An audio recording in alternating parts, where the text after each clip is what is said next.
changes that have been announced at MSNBC over the last couple of days. The new president of our network made it official today. Some of our shows are moving to different time slots or expanding or going away altogether.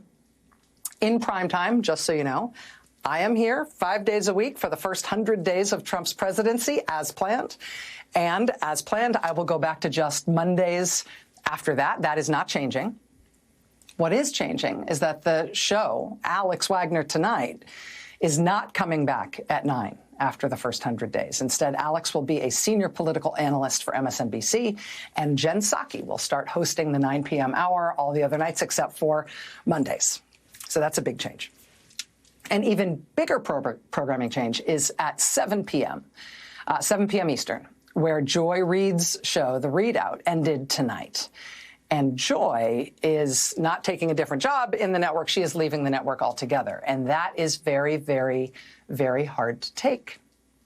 I am 51 years old. I have been gainfully employed since I was 12.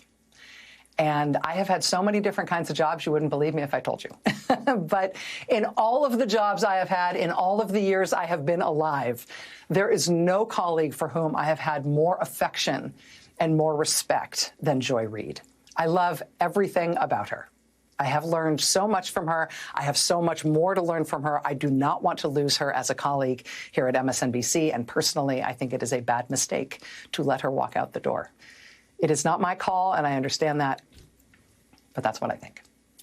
I will tell you, it is also unnerving to see that on a network where we've got two, count them, two non-white hosts in primetime, both of our non-white hosts in primetime are losing their shows, as is Katie Phang on the weekend. And that feels worse than bad, no matter who replaces them. That feels indefensible, and I do not defend it. But there's just one other piece of it that you should know. From your side of the TV screen, you will mostly see changes in terms of who's in the anchor chair. And actually, everybody who's going to be in anchor chairs from here on out are great colleagues and great at what they do, and you are not going to be disappointed in who's on our air and what you're going to be seeing. But one thing you cannot necessarily see is that the people who get our shows on the air, they're really being put through the ringer.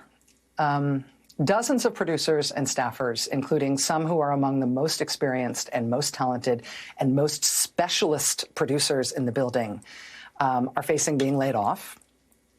They're being invited to reapply for new jobs.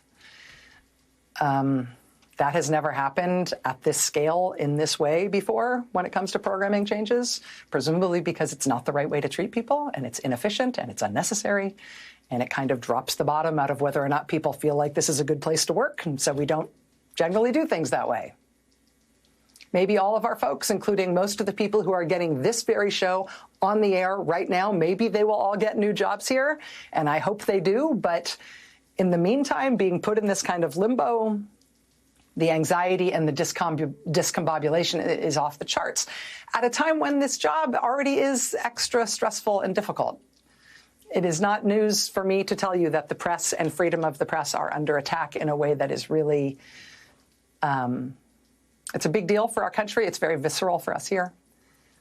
I know that the business of the press is not an easy thing, and I know that no job is forever. But I think I'm safe in saying for all of us anchors who you know through the TV, please know that what pains us the most is not what happens to us.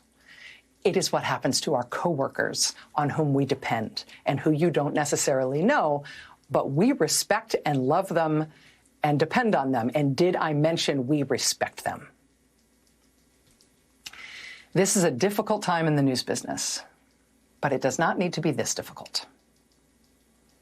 We welcome new voices to this place and some familiar voices to new hours.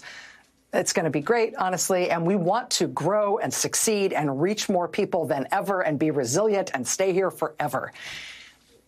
I also believe, and I bet you believe, that the way to get there is by treating people well. Finding good people, good colleagues, doing good work with them, and then having their back. That we could do a lot better on, a lot better.